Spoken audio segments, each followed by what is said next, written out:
We're going to start off here with some of the basics, and the first part is about voice and body language, both of which contribute massively to your teacher persona. In other words, the view or the perception that your students are going to have of you.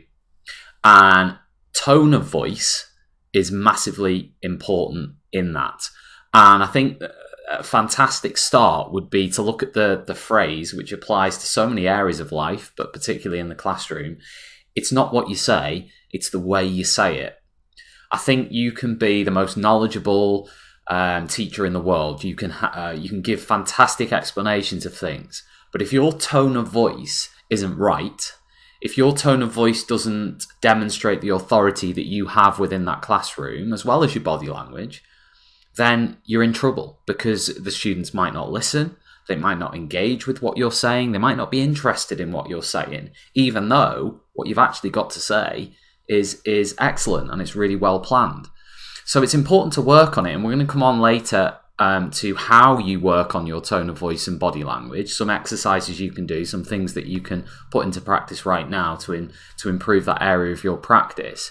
But first of all, let's talk about confidence, because I think your tone of voice comes from your confidence as a teacher. Confidence is such a tricky thing to talk about when it comes to teaching, because there's nothing more scary than standing in front of 30 students, even sometimes for a more experienced teacher with a challenging class. You know, it's a very difficult situation. But listen to this quote, which I think sums up perfectly what you've got to try and do. Confidence has nothing to do with what you look like. If you obsess over that, you'll end up being disappointed in yourself all the time. Instead, high self-esteem comes from how you feel in any moment. So walk into a room acting like you're in charge and spend your energy on making people around you happy. That quote's from Marion Seldes, and the bit that I want to focus on is the bit where she says, so walk into a room acting like you're in charge. I think that is such a crucial part of being an effective teacher. The students need to believe, even if you don't believe yourself, that you're in charge, that you're the authority in that classroom. Now, within a class, you are going to have 2 or 3 in every single class on this planet.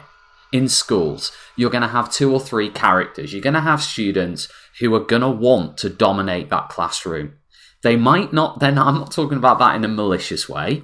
I'm talking about the class clowns. I'm talking about characters. They will want to be in charge of that classroom.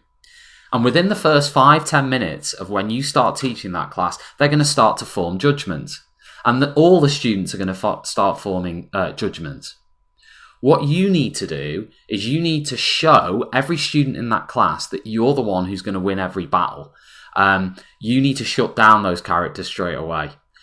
And the things that they're going to look at are your tone of voice and your body language. That's the first thing that they're going to look at, not the quality of your teaching. So you need to ensure that you're getting that right and you're thinking about it before you go in there.